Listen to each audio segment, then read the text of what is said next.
일단 사실 목주름이 어느 정도는 좀 선천적인 측면이 있는 것 같아요. 노화가 전혀 심하지 않고 네. 굉장히 젊어 보이시고 실제로도 굉장히 이런 저속 노화의 삶을 살고 계신 분들도 조금 목주름만 조금 깊으신 분들도 사실 있긴 있거든요. 제가 보기에는 유전적인 측면도 어느 정도는 있고, 그리고 또 하나는 이제 보습하면 요즘에 굉장히 각광받는 또 아주 싸고 좋은 제품 있잖아요. 네.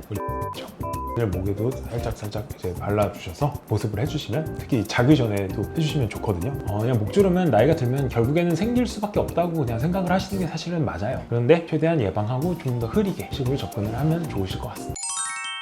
안녕하세요.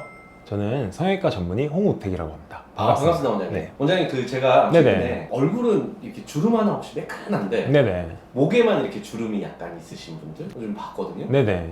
이렇게 해도 될 수도 있어요. 얼굴에는 주름이 없는데. 가끔 좀 그런 분들이 계시더라고요. 특히 이제 요즘 분들은 더더군다나 이제 아무래도 예전 분들보다 좀 더 동안이시고 하니까 얼굴은 막 굉장히 이제 막 어려 보이시고 하는데 본인의 어떤 나이가 목에서 이렇게 생각보다 드러나 보이는 경우가 꽤 있습니다. 근데 목은 이렇게 관리하는 방법이 또 따로 있나요? 목을 뭐 이렇게 얼굴과 굉장히 너무 이렇게 구분지어서 생각하실 필요는 꼭 없으세요.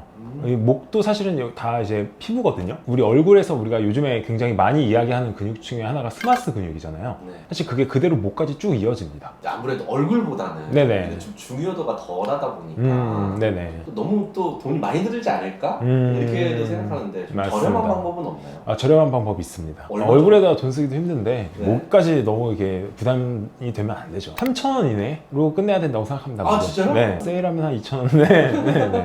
목주름이 왜 이렇게 중요한지 좀 설명해 주실 수 있어요? 아무래도 우리가 얼굴은 목에 비해서 관리도 좀 덜 하게 되고 신경을 좀 덜 쓰게 되는 것도 사실이잖아요. 이분이 이제 얼굴 같은 경우에는 40년 이상 이제 자외선 차단제를 이제 바르셨는데, 이분이 이제 목은 조금 놓치신 거죠. 노화를 넘어서 이 정도면 거의 이제 질병의 단계라고 봐야죠. 이분이 지금 나이가 92세시거든요. 근데 나중에는 이 정도까지 차이가 벌어질 수도 있다는 거를 좀 보여주는 좀 그런 사진이라고 볼 수 있겠습니다. 그리고 우리가 좀 또 간과하는 것 중에 하나가 이 목이 노출되는 면적도 적지는 않거든요. 여름 같은 경우에는 이제 뭐 항상 우리가 카라티만 입는 건 아니고 뭐 라운드 티 같은 것도 많이 입고, 젊은 분들 같은 경우 나시티도 많이 입잖아요. 네. 제가 아는 분 중에 그런 분 하나 있었어요. 네. 이분은 운동 엄청 열심히 하시는 분이에요. 다른 데는 다 팽팽한데 막 목이 막 주름이 막 장난이 아니에요. 이 윗몸 일으키기 같은 거, 시덥 이런 걸 너무 많이 하다 보니까 같은 분이 계속 접히면서 목에 간 주름이 더 깊어진 거예요. 그래서 그분이 그 다음부터는 이제 목을 안 접는 복근 운동만 했다 그러더라고요. 그럴 정도로 이제 목이 사실은 노출이 그렇게 적게 되는 부분이 아니에요. 그래서 자외선도 많이 받을 수 있고 다른 사람들의 시선도 많이 받을 수 있는 부위이기 때문에 목에 대해서 조금 더 신경을 써야 될 필요가 있다는 거죠. 이 목주름도 약간 종류가 있고 그 종류에 따라서 약간 생기는 이유가 네네. 있을 것 같아요. 일단 기본적으로 주름은요, 많이 접히고 자주 접히고 네. 세게 접히는 부분에서 사실 당연히 많이 생길 수밖에 없죠. 자기의 자세라든지 자기의 뭐 어떤 습관이라든지 이런 거에 의해서 이제 목에는 보통 이렇게 가로주름이 많이 생기게 됩니다. 근데 보통 특정 부분이 계속 반복해서 접히는 부분이 사실 개개인별로 어느 정도 정해져 있어요. 이 접힌 부분이 이제 계속 반복해서 접히다 보면 그 부분이 이제 다른 부분에 비해서 좀 약해져서 거기가 접히게 되기 때문에 반복해서 이제는 힘이 꼭 거기로 가해지지 않아도 같은 부분이 계속 접히는 경우가 많습니다. 그렇기 때문에 계속 얘기하지만 우리가 바른 자세 굉장히 중요하잖아요. 목주름에서도 이게 굉장히 중요합니다. 바르게 앉고 턱 또 딱 당겨주고 혀도 입천장에 딱 대주시면서 이게 딱 바른 자세로 이렇게 있는 게 목주름에도 도움이 많이 될 수 있습니다. 그리고 이제 목 피부도 마찬가지로 이제 피부이기 때문에 피부에 이제 콜라겐 진피층이 얇아지고 하면 그런 두꺼운 주름 말고도 잔주름들도 사실 많이 생길 수가 있습니다. 이런 잔주름들 같은 경우에는 처음에 이제 제가 이제 말씀드렸던 이제 일반적으로 생기는 굵은 가로주름처럼 꼭 그렇게 일정한 방향성을 띠는 것도 아니고 다양한 방향으로 생길 수가 있어요. 크게 생기는 가로주름만큼 진하진 않지만 또 잔주름 때문에 고민하시는 분들도 꽤 있죠. 사람들의 기본적인 어떤 생활 습관 뭐 이런 것들 때문에 네네. 주름을 만든다고 생각하세요? 일단 사실 목주름이 어느 정도는 좀 선천적인 측면이 있는 것 같아요. 노화가 전혀 심하지 않고 네. 굉장히 젊어 보이시고 실제로도 굉장히 이런 저속 노화의 삶을 살고 계신 분들도 조금 목주름만 조금 깊으신 분들도 사실 있긴 있거든요. 제가 보기에는 유전적인 측면도 어느 정도는 있고, 그리고 또 하나는 이제 어떤 생활 습관들, 제가 이제 아까 말씀드렸던 운동 많이 하시는 분, 네. 센 힘으로 고개를 항상 당기고 이런 운동을 많이 하셔서 깊이 잡히는 경우도 꽤 있었죠. 그리고 이제 수면 자세 이런 것도 이제 중요하다고 생각합니다. 이 목 같은 경우에는 머리 머리와 몸을 이어주는 이 중간 부분이잖아요. 이 부분이 이제 베개의 위치나 높이 이런 거에 따라서 또 얼마나 이제 이 목이 굽어지고 펴지는지가 바뀌게 되거든요, 많이. 너무 높은 베개를 이제 베고 자면 이 목을 약간 접어버리게 되겠죠. 네. 상대로 접힌 상태에서 조금 더 오래 있게 되기 때문에 네. 이제 그럴 때도 이제 목주름이 더 심해질 수가 있고요. 걸어다니면서도 항상 이렇게 스마트폰 보고 있잖아요. 네. 그리고 이제 뭐 지하철이나 버스 이런 데서 스마트폰 보고 있는 분들 많단 말이에요. 네. 근데 이러고 보고 있는 사람은 제가 거의 못 봤어요. 네. 다 이러고 있죠.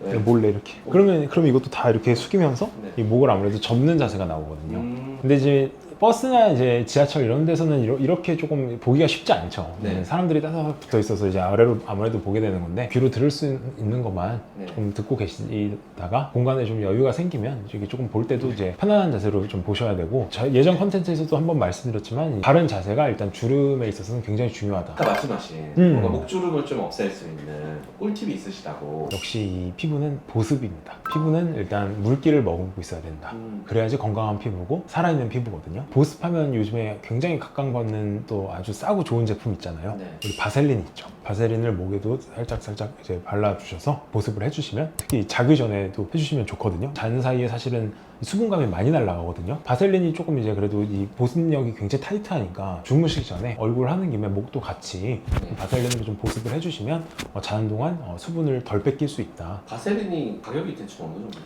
바세린이 이제 제가 아까 말씀드렸던 3,000원 대량 구매하시면 조금 더 싸게도 가능한 네. 바세린도 꽤 싼 편이지만 뭐 더한 분들도 있었죠. 글리세린이라고 약국 가면 팔거든요. 네네. 그 글리세린을 사가지고 물에다 타가지고 바르고 막 그런 경우도 있었어요. 근데 어땠을 것 같아요, 글리세린? 모르겠어요. 뭐가 글리세린도 효과 좋습니다. 아 진짜요? 네. 특히 어떤 데 좋냐면 이거는 뭐 그냥 약간 논외긴 한데, 저 같은 경우는 사실 이게 시술이나 이런 게 많으니까 손을 좀 자주 씻게 되거든요. 네네. 잘 터요. 이럴 때는 진짜 웬만한 시중에 있는 제품보다 글리세린 물에 타서 바르면 더 빨리 나요. 근데 그럼 글리세린을 목에다가 발라도 돼요? 글리세린 목에다 발라도 괜찮을 겁니다. 근데 이 글리세린이 생각보다 이것도 좀 끈적거려요. 그리고 이 향이나 이런 건 아무래도 좀 별로잖아요, 솔직히. 손 같은 데는 괜찮아요. 근데 이제 목이나 이런 데 바르기에는 조금 뭐 향도 그렇고 좀 약간 좀 끈적이기도 하고, 제 생각에 바셀린 정도면 충분합니다. 그리고 이제 제가 계속 말씀드렸던 이 주름은 바른 자세와 생활 습관이다. 항상 이렇게 목을 굽히고 숙이는 그런 동작들을 항상 이제 유념하셔야죠. 뭐 태블릿이라든지 뭐 아니면 노트북 이런 거 볼 때 이제 거치대 이용해서 시선이 조금 너무 밑으로 가지 않고 조금 위로 가서 목을 편안하게 좀 펴고 볼 수 있게 그런 자세를 해주시고, 뭐 독서할 때도 마찬가지고요. 그리고 스마트폰 이제 좀 너무 좁은 공간, 뭐 버스나 지하철에서 내가 정말 이걸 어떻게든 봐야겠어 막 이런 거를 가급적 좀 피해 주시고, 좀 여유 있을 때 이렇게 앞에다 띄워놓고 보시고, 또 이제 하나 더 말씀드리고 싶은 거, 자는 동안 시간이 길잖아요. 베개가 너무 높으면 또 이게 계속 굽혀진단 말이죠. 네. 그러니까 베개 높이는 너무 높지 않게, 목이 너무 이제 굽혀지지 않게 해주시면 좋고요. 그리고 뭐 이거는 언제나 또 이제 나오는 무적의 자외선 차단제. 사실 목은 우리가 항상 다 덮고 다니는 게 아니기 때문에 많이 오픈이 돼 있는 부분이잖아요. 그래서 또 자외선 공격을 또 많이 받고 있습니다. 항상 목까지 자외선 차단제 꼭 챙겨주시면 더 좋을 것 같습니다. 그리고 이제 얼굴에는 이제 레티노이드 계열 제품을 쓰시는 분들이 꽤 있을 거예요. 그 제품들 같은 경우에는 이제 이게 이제 발라주면 피부 진피층 두께를 조금 올려준다는 게 이제 예전에 입증이 됐었던 그런 레티노이드 계열 그런 물질들이 있는데, 그런 피부에 잔주름 같은 거 있잖아요. 목도 이제 아무래도 피부가 얇아지면 그런 것들이 더 잘 생기게 되기 때문에 얼굴에 레티노이드 계열 그런 제품들 좀 쓰고 계신 분들이라면 목에도 사실 조금 사용해 주셔도 괜찮습니다. 레티노이드 계열 제품 같은 경우는 이 자극성이 좀 있잖아요. 그래서 처음부터 괜찮으신 분들도 있고, 어떤 분들은 좀 자극성이 있어서 못 쓰시는 분들도 있고, 좀 다양한데 그걸 한번 조금 잘 맞게, 본인한테 맞게 써보시면 또 괜찮을 것 같습니다. 목주름이 좀 심하신 분들은 네네. 따로 하실 수 있을 만한 시술들이 있을까요? 대부분 이런 분들이 목 피부가 되게 얇으시거든요. 막 정말 종이장처럼 얇고 이런 경우들이 굉장히 많아서 진피층의 두께나 탄력을 좀 올려줄 수 있는 시술이나 이런 것들을 좀 선호를 하는 편이에요. 써마지라든지 아니면 올리조 이런 기구들을 이용해서 조금 리프팅을 좀 해주셔도 좋고, 우리 리쥬란이라든지 또 주베록 이런 좀 스킨 부스터 제품들로 피부 두께를 좀 쌓아줄 수 있는 그런 제품들을 같이 이용해 주시면 좋고, 아주 근데 깊게 패어버린 주름에는 좀 입자가 고운 필러들로 그 부분만 살짝 메꿔줘도 또 훨씬 좀 덜 보이게 될 수 있어요. 뭐 이런 것들을 네네. 얼마나 해야 목주름이 없어지나요? 목주름 같은 경우에는 네. 너무 이렇게 없앤다는 느낌으로 접근을 하면 사실 조금 어려운 경우가 많아요. 아무래도 이게 사람이 목은 이게 계속 움직이고 많이 접히고 할 수밖에 없어요. 그렇다고 이제 목주름 안 생기고 계속 이렇게 목을 뻣하게 사람이 살 수는 없으니까 그냥 목주름은 나이가 들면 결국에는 생길 수밖에 없다고 그냥 생각을 하시는 게 사실은 맞아요. 그런데 최대한 예방하고 좀 더 흐리게 식으로 접근을 하면 좋으실 것 같습니다. 오늘은 집에서 이제 목주름을 이제 지워버릴 수 있는 그런 방법들에 대해서 한번 얘기를 해봤는데요. 집에서 한번 같이 따라해 보시고 그 효과를 꼭 보셨으면 좋겠습니다. 그래서 오늘 컨텐츠가 유익하셨다면 구독과 좋아요 부탁드리고요. 다음 시간에도 또 유익한 정보로 찾아뵙도록 하겠습니다. 그럼 다음 시간에 또 만나요.